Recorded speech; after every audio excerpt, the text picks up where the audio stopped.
Ahoj, jak se daří? Doufám, že se máš dobře, protože dneska pro tebe mám další příběh o želvě Boženě. Mám pro tebe příběh číslo 3 o želvě Boženě. A jestli jsi neviděl nebo neviděla příběh číslo 1 a 2, podívej se na příběh číslo 1 a 2 o želvě Boženě. No a dneska, protože Davide napsal komentář, a co její manžel? Tak dneska pro tebe mám příběh o želvě Boženě a jejím manželovi. A protože je víkend, tak co dnes o víkendu, co dělá želva Božena a její manžel? Tak jdeme na to.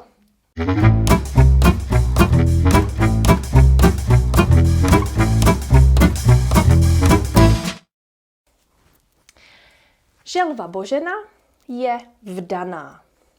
To znamená, že ona má prstýnek, ona je vdaná a má manžela. Její manžel je Batman. To je její manžel. Ahoj, těší mě, já jsem Batman. No a co dělá Batman? Jakou práci dělá Batman? Jakou práci dělá její manžel? Batman je podnikatel. To znamená, že on nepracuje jako zaměstnanec ve firmě. On nepracuje od 8 do 5, 40 hodin týdně, protože on je podnikatel. On má firmu. On má malou firmu. A víš, co dělá? On prodává kurzy. On prodává online kurzy. Ale pozor, on prodává speciální kurzy. Protože Batman je silný muž. Batman má velké svaly. To jsou bicepsy. On má velké svaly, protože každý den cvičí. On má činky, to je činka, a Batman každý den cvičí s činkama. Se 2 činkama. Proto má velké svaly. A Batman taky jí zdravě. On jí jenom zdravé jídlo. A to je moc zajímavé, protože, jak víš, želva Božena kouří, ona kouří a ráda pije alkohol, hlavně víno. Ale Batmanovi to nevadí. On je s tím OK. On miluje želvu Boženu i tak. Batman ji miluje i tak. Takže Batman není zaměstnanec, on je podnikatel. Jako já. Já jsem taky podnikatel nebo podnikatelka. A on prodává online kurzy. Prodává 3 online kurzy. První kurz, jak být fit.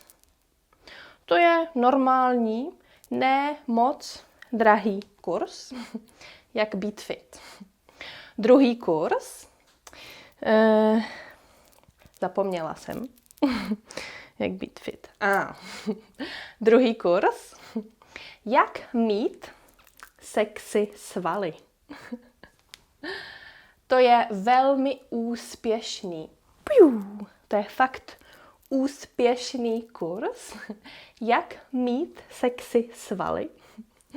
A to je docela drahý kurz. No a potom má třetí kurz. To je kurz zdarma. To je 0 korun zdarma. Kurz zdarma, to je kurz, jak zbalit ženu. Zbalit ženu znamená, že já jsem muž a tady je žena. Tady je žena. No a já myslím, že ona je krásná. Říkám, je krásná. Kdo to je? Jak se jmenuje? Já s ní chci jít do kina. Já s ní chci jít na rande. A tak já jdu kam? Dobrý den, bla, bla, bla, bla, bla, bla, bla, bla, bla. A potom jdeme na rande. Takže zbalit ženu znamená poznat, oslovit, kontaktovat ženu a pak jít do kina, na rande, na víno. A začít se poznávat. Začít znát jeden druhého. Ale víc než kamarádi. Nejenom kamarádi, ale víc. Takže Batman má kurz, jak zbalit ženu zdarma. No a to je Batman, to je manžel želvy Boženy, to je její manžel. A teď, protože je víkend, je sobota odpoledne a Batman a želva Božena budou mít společnou večeři. Budou mít romantickou večeři. A proto na webu www.rohlík.cz znáš rohlík? rohlík.cz je firma, která tobě doveze jídlo domů. Ty nemusíš jít do supermarketu. Rohlík doveze jídlo domů. Super. Takže Batman a želva Božena nezavolali. Oni objednali. Oni objednali online pomeranč, víno, jo, sušenky, cheesecake, jo. Oni objednali online jídlo a teď budou vařit večeři. Tak, a co objednali? Objednali tyčinky. To jsou tyčinky. To je jako aperitiv. Tyčinky a víno. Klasika. Potom objednali avokádo. Potom objednali řetkvičky. To jsou řetkvičky. Malý řetkvičky. Mňam. A taky objednali rajčata. To bude k večeři s lososem. To je losos. Losos 2 porce. Pro želvu Boženu a pro Batmana. A taky objednali salát. To je rukola. To je moc dobrý salát. Rukola. No a potom jako dezert bude hroznové víno. To není víno na pití, to je hroznové víno. Protože tohle, to je hrozen. Jeden hrozen, no, to je malý hrozen. Malý hrozen, to je hroznové víno. A taky objednali čokoládu, ale už je málo čokolády, protože želva Božena jí snědla. Ona jí snědla. Ona tu čokoládu snědla. No a taky objednali kefír.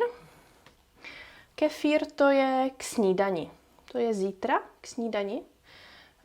To není dobrý na večer. No, takže objednali tyčinky, ovoce, zeleninu, rybu, dezert a snídani. A to všechno objednali online.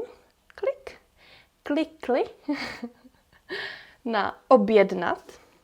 A potom oni dostali SMS-ku a rohlík píše: Dobrý den, v sobotu mezi 18. a 19. hodinou vám přivezeme nákup. Takže rohlík poslal SMS-ku, že mezi 18.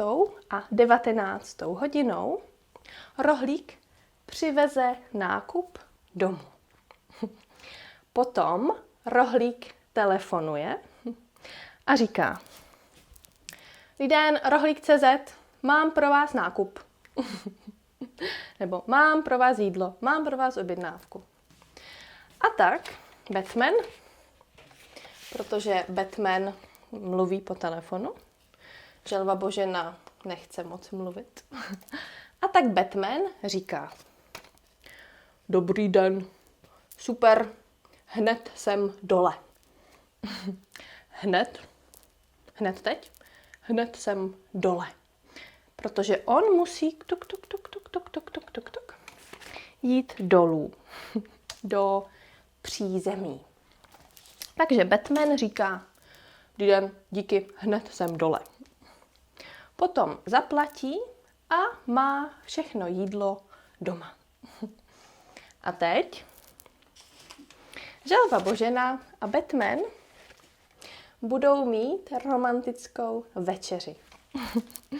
Oni si uvaří rybu, uvaří si lososa se zeleninou, s avokádem a rajčaty a taky s rukolou a řetkvičkama.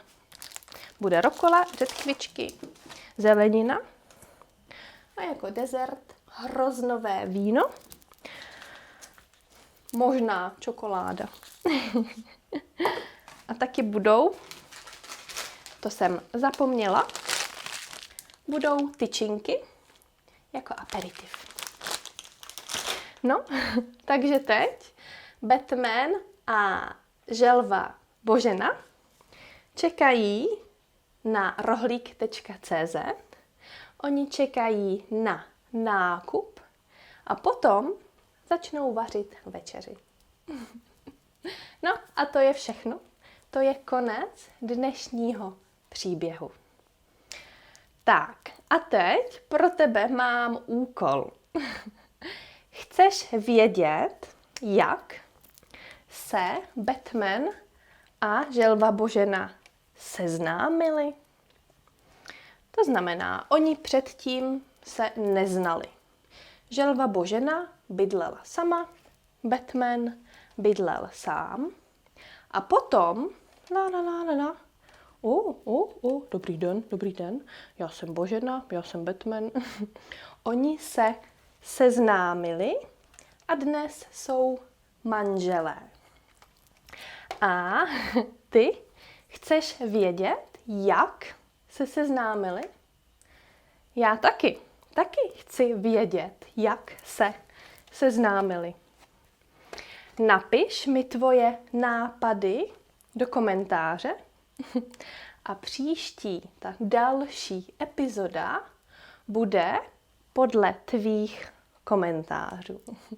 Takže těším se na komentáře, na tvoje nápady a epizoda číslo 4 bude podle tvých komentářů a tvých nápadů.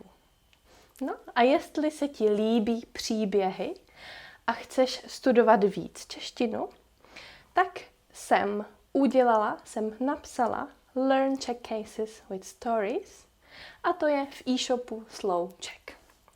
A to je dneska všechno. Měj se hezky, uč se česky a čau.